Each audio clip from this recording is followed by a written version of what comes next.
Hey guys, today we're going to learn how to find the volume of a solid of known cross-sections. Now we saw in the previous lesson that we use calculus to find the volume of solids that are created by revolving two-dimensional shapes around some axis. But we can also use calculus to help us find the volume of a solid that is formed by cross-sections that are actually geometric shapes. So what you have here is a visual of what I'm talking about by cross-sections.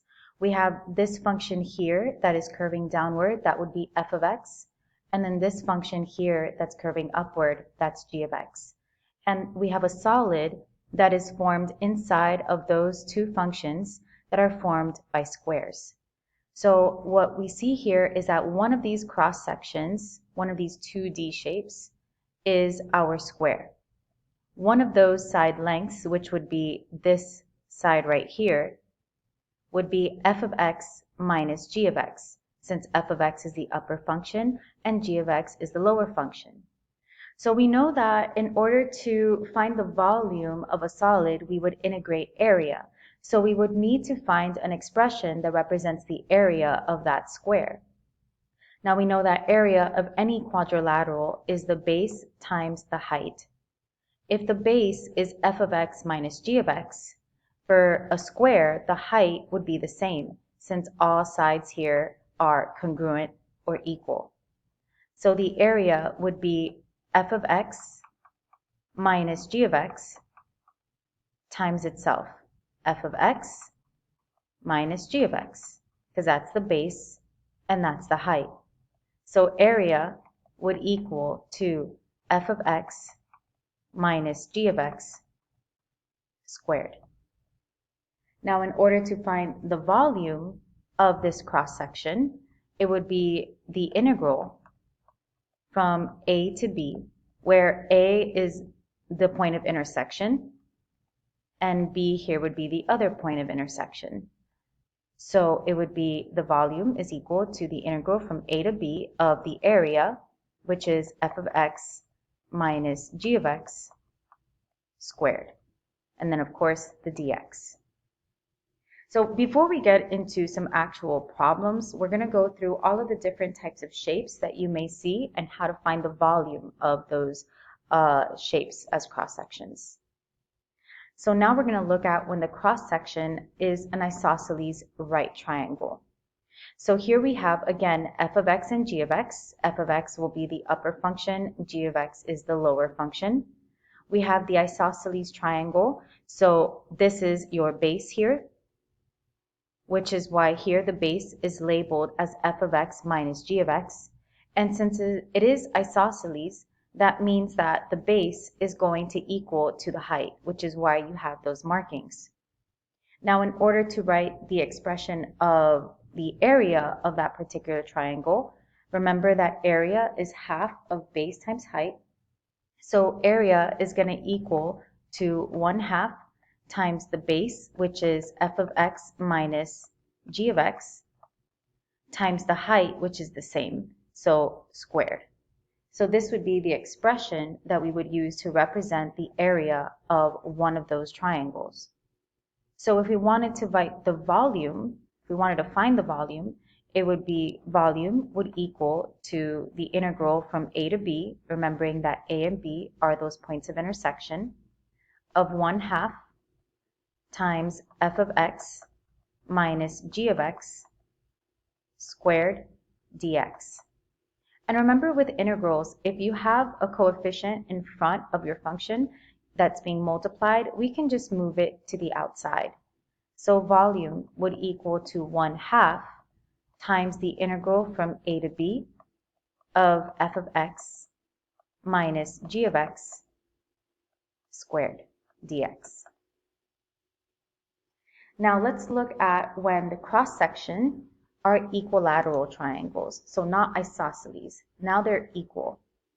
So here we have, again, some function, right, f of x and g of x. Well, for these examples, we're always going to make f of x the upper function and g of x the lower function. So you can see here are equilateral triangles. The base, that's always the f of x minus g of x. Now, the only problem here is that we need to figure out what the height is equal to, because now I don't know the height. In order to figure out the height, we would need to use what we know about a 30, 60, 90 triangle. And why? Because an equilateral triangle, all of the angles are 60 degrees. Since a triangle has exactly 180 degrees, if it's equilateral, that means that all of the angles would be 60. If I draw in the height in an equilateral triangle, it splits the base in half. This is 90 degrees. And if you just add 60 plus 90 is 150. So if I'm focusing in on this little triangle here, this would be 30 degrees so that it all adds up to 180. Or if you think about it, when you draw in the height, not only is it a perpendicular bisector, meaning that it comes down perpendicular and it bisects the side, but it is also an angle bisector, which an angle bisector means that it splits the angle in half. So if this whole angle is 60 degrees, then half of it would be 30. And so what we have formed here is a 30, 60, 90 triangle. Now, I don't know if you remember the rules of a 30, 60, 90 triangle, but basically I have it here for you. This is a 30, 60, 90 triangle. The side that is directly across from the 30, that's going to be your length of the base, which would be L. The hypotenuse, because this is an equilateral triangle, if this is L, then this would also be L. So to get the hypotenuse, it's the same as both of these together. So L plus L is the 2L. And then to figure out the height, you would use the Pythagorean theorem. So we have this little one here, right? So that's L plus 2L is equal to, oops, I did it wrong, sorry. L squared plus the height squared is going to equal to 2L squared. So your leg squared, the height squared is equal to the hypotenuse, which is 2L squared. And that's the Pythagorean theorem. So we would get L squared plus the h squared is equal to 4L squared. Subtract the L squared because we want to solve for the height. And we get that the height squared is equal to 3L squared. And when you square root both sides to solve for h is going to equal to, this L can go outside because the square root of L squared is just L, but the square root of 3 would stay inside. And that's why the height is L square root of 3. So now, how do I figure out exactly what the height would be? Now the height is equal to the L times the square root of 3. However, you have to keep in mind that that is for half of the equilateral triangle. So the leg here that we're talking about is only for this part here, which is half of it. So the height is half of the actual side length. So f of x minus g of x times, and then the square root of 3. So when we're trying to put everything together, what we get here is that the height is equal to the square root of 3 over 2, right, because of the 1/2, of f of x minus g of x. So that's the height of my triangle. Again, I just want to emphasize this because I know that this may be a difficult concept to understand. But this I'm focusing in on only half of this triangle. So to figure out this side here, that's the leg of this, which is only half of f of x minus g of x. That's why I put half f of x minus g of x and then times the square root of 3. So now that I have the height of my triangle, I got to put this together. The area of the triangle is 1/2 times the base times the height. So we have this 1/2, the base is f of x minus g of x, times the height, which is another 1/2, square root of 3 over 2, times f of x minus g of x. Put this all together, we get that the area of this equilateral triangle is the square root of 3 over 4, because I'm multiplying these two fractions here together, of f of x minus g of x squared. So now, again, if I want to write this as volume, if I want to find the volume of that figure, it would be volume would equal to, now this is my coefficient, so I can leave that outside of my integral. So square root of 3 over 4 of the integral from a to b, those points of intersection, of f of x minus g of x squared dx. By now you should be noticing a pattern. All of the integrals of cross sections have the same integrand, which is what's inside of the integral. The only thing that's really changing is the number that is outside of the integral. And I'll put this all together later. Let's look at one more cross section, which are semicircles. So here we have two functions, f of x and g of x. We have our semicircle that creates this solid. So this is the base. So my diameter of the semicircle is f of x minus g of x, right? The upper function minus the lower function. So if I want to figure out the radius would equal to half of f of x minus g of x. Now, if I wanted to find an expression that would represent the area of this semicircle, this is the area of a semicircle, half of pi r squared. Since the area of a circle is pi r squared, a semicircle would be half. So the area is going to equal to the 1/2 pi times the radius squared. This is the radius, which is 1/2 f of x minus g of x squared. So let's apply this exponent to the fraction here. So this is the same thing as saying 1/2 pi times 1 over 4 times f of x minus g of x squared. I can put all of these here together because I can multiply them. 1/2 times pi is pi over 2 times 1/4 is pi over 8. So pi over 8 times f of x minus g of x squared. So this is my expression for area. So now for volume, volume is going to equal to, I can leave the coefficient outside, so pi over 8, the integral from a to b of f of x minus g of x squared dx. So those are the most commonly used shapes for volumes of cross sections. And what I've done here is I put all of those volumes here together. So as I said in the previous slide, the integrand is the same for all types of cross sections. If you notice inside of the integral, it's always f of x minus g of x squared. The only thing that changes is the constant that is at the beginning of each of the integral expressions. For a square, we don't have any. For an isosceles triangle, it's 1/2. For an equilateral triangle, it's the square root of 3 over 4. And for the volume of a cross section of semicircles is pi over 8. So we can just keep that in mind. You can go through your process of really thinking through what these expressions are, or you can just remember what those constants are at the beginning of the integral. So now let's look at an actual problem. The base of a solid is bounded by the parabola y equals 1 minus x squared and the x-axis.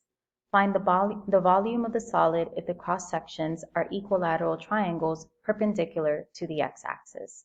So let's draw an image so that we can kind of see what this would look like. We have this x-axis.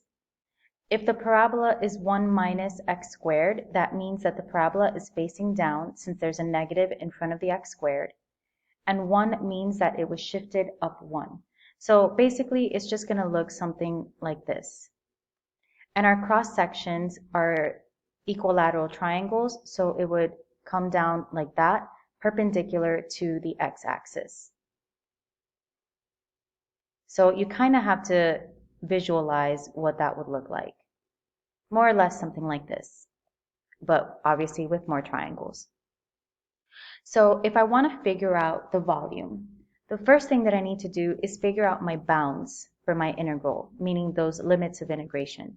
So I need to know what this is and what this is, which is on my x-axis. So that means that the y value would have to equal to 0. So to get the bounds, we would have to set 1 minus x squared equal to 0. I can add the x squared over, so 1 is equal to x squared, and then square root both sides. So x would equal to plus or minus 1. So that means that this x value is negative 1 and this x value is positive 1. So now volume is going to equal to, these are equilateral triangles. So remember that the integrals are always the same except for that constant of integration. So, except for the constant that is in front of the integral, which for an equilateral triangle, it's the square root of 3 over 4. And we would integrate from negative 1 to 1, since those are my bounds, of f of x minus g of x. So high function, which is my parabola, which is the 1 minus x squared, minus the second function, which even though we don't have one, we don't necessarily have one, but it's bounded by the x-axis. So this, which is when y is equal to 0. So minus 0. Which I don't necessarily need to write. So square dx. So now we're going to distribute this in order for me to integrate it. So we have, I'm going to do this here on the side, 1 minus x squared times 1 minus x squared. Distribute, we would get 1 minus x squared minus another x squared plus x to the 4th. Which is equal to 1 minus 2x squared plus x to the 4th. So now let's set up our integral here. Volume is equal to the square root of 3 over 4 of the integral from negative 1 to 1 of x to the 4th minus 2x squared plus 1 dx. I like to write it in standard form, although you could have left it like this as well. It does not matter. So now we integrate. So we get the square root of 3 over 4 times 1 over 5 x to the 5th minus 2 over 3 x to the 3rd plus x. And we're going to evaluate that from negative 1 to 1. So first we're going to plug in the 1. So I'm going to start off over here. Square root of 3 over 4. Plug in the 1, everything will just be like the constants there, the coefficients. So it'll be 1 over 5 minus 2 over 3 plus 1 minus when I plug in negative 1.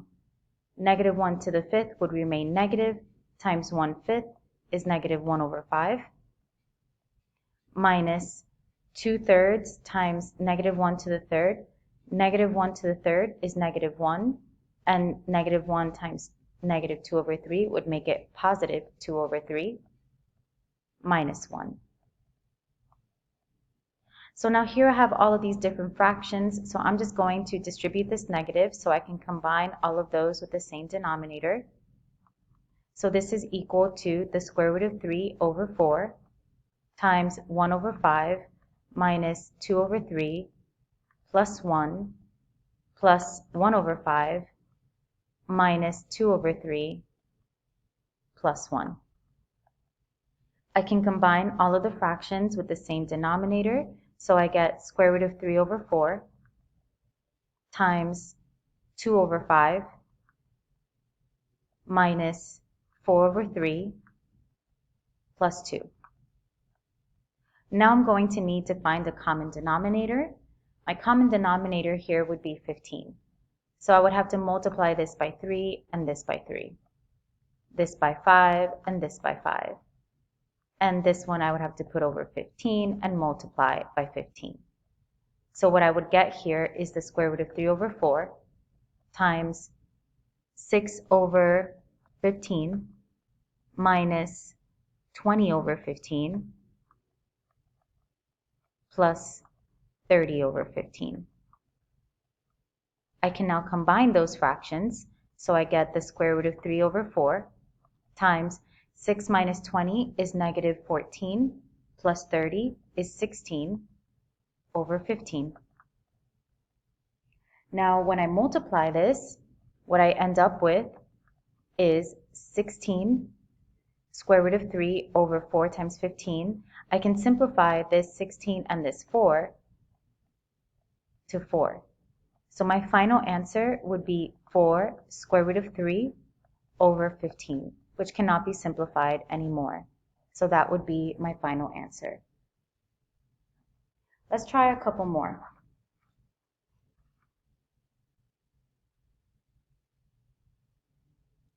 The solid has a base lying in the first quadrant of the xy plane.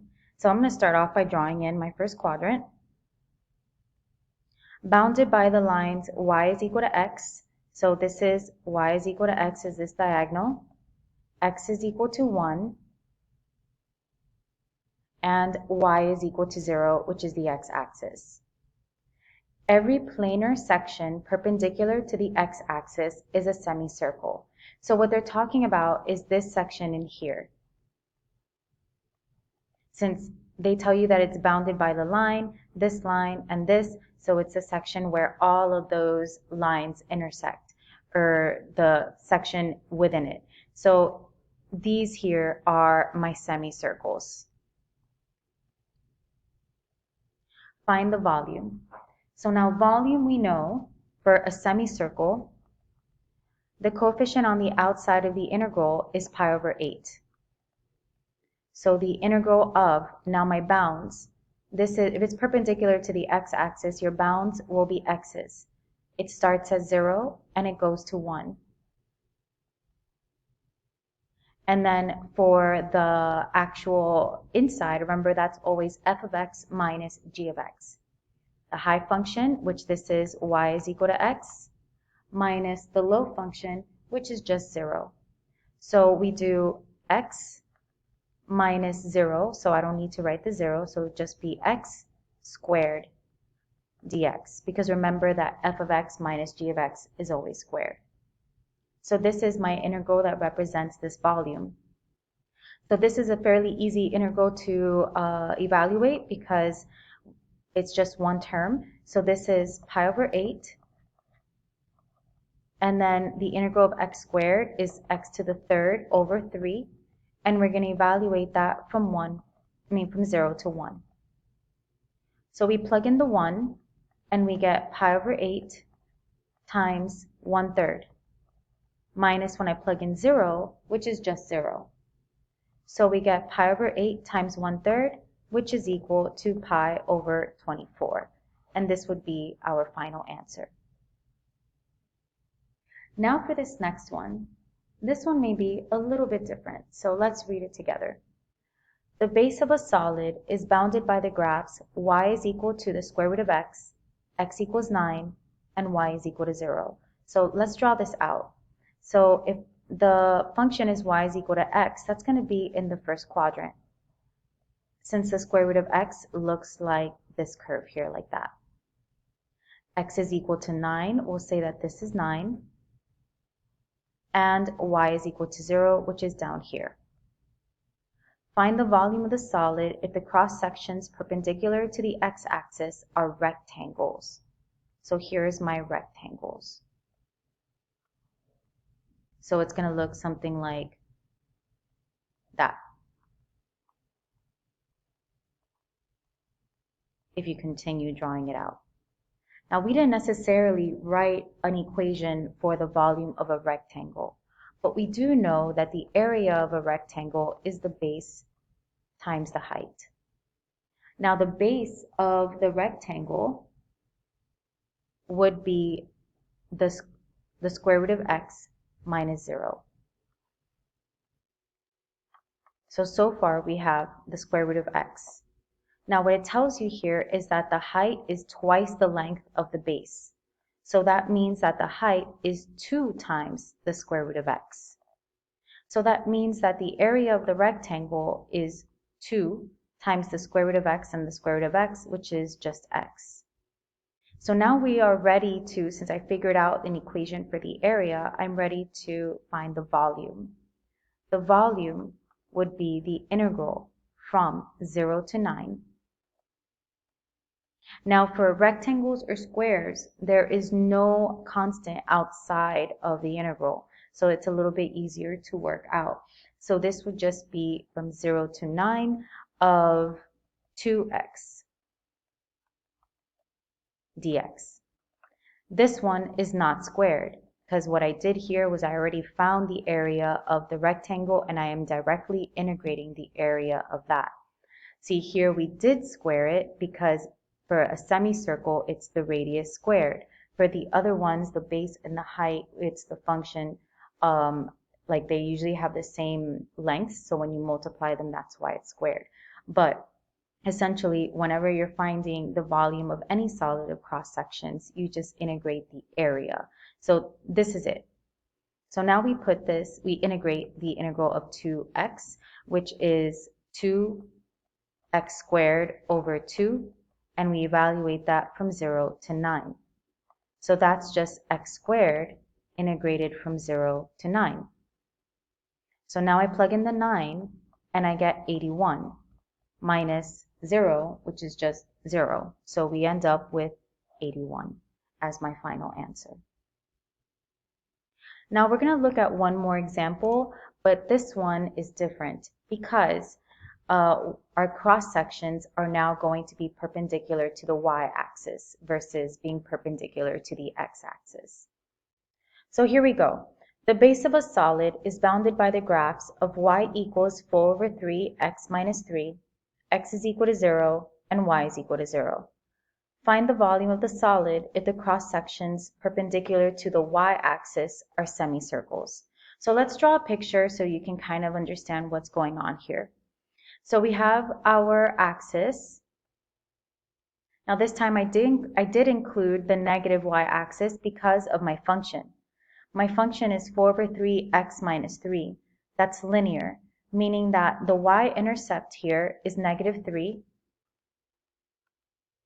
and then the slope is 4. So I'm going to go up 4, right 3, more or less. So it's going to do something like this. So that's my line. And so our solid is bounded by that line, x is equal to 0, which is the y-axis, and y is equal to 0, which is the x-axis. The cross sections are perpendicular to the y-axis, which are semicircles. So it's going to look like this. So now when I write out my volume, everything has to be in terms of y, because it's perpendicular to the y-axis. So not only do I have to rewrite my function so that it's x equals blah, blah, blah, so that it's in terms of y, but I also have to make sure that the limits of integration are the y values. As you can see here, my y-intercept is negative 3, and it goes up to 0 because that's where it's bounded. So when we're finding the volume, it's going to equal to pi over 8, since these are semicircles. The integral now from negative 3 to 0. And I would need to rewrite my function here so that it's in terms of y. So I have to get this equation, which I'll do it down here. Y equals 4 over 3x minus 3, and write it in terms of y. So I'm going to add 3 to the other side. So y plus 3 is equal to 4 over 3x, and then multiply by 3 over 4 to get the x by itself. So x is going to equal to 3 over 4 y plus 3. Now you can choose to distribute or not. That's up to you. I'm going to choose not, and I'll show you why in a moment. So when we put this here now into my volume, remember that it's the f of x minus g of x. But the second function is the y-axis here, which is just 0. So that's x is equal to 0. So the radius would be the 3 over 4 y plus 3 minus 0 squared. So that is 3 over 4 times y plus 3 squared, and now dy instead of dx. Now what I'm going to do here is I'm going to apply this exponent to the 3 over 4 as well as the y plus 3. So this is pi over 8, the integral from negative 3 to 0 of 9 over 16 times y plus 3 squared dy.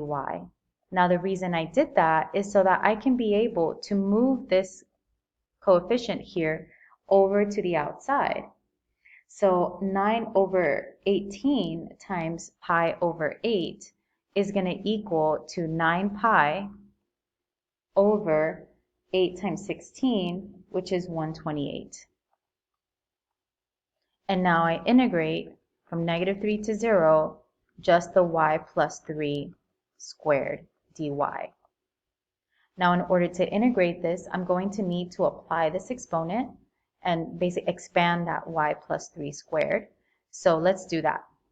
So we have y plus 3 times y plus 3, which is going to equal to y squared plus 3y plus 3y plus 9.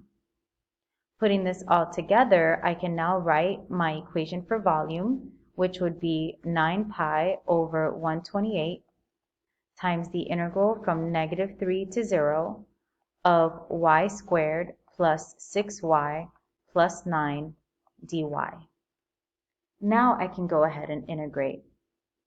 This is going to be 9 pi over 8 over 128 of y to the third over 3 plus 6y squared over 2, which is 3y squared, plus 9y evaluated from negative 3 to 0.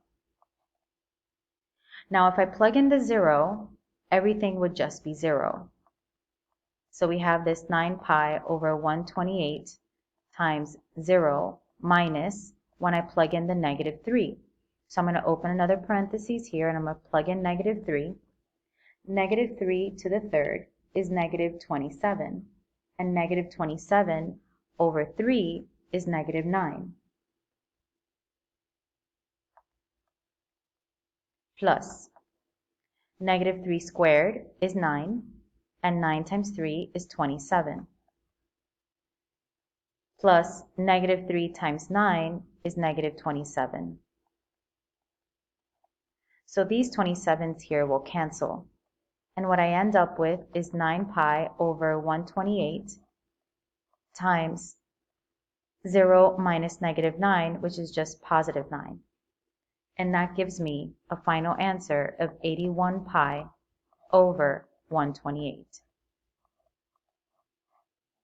And that's volumes of cross sections.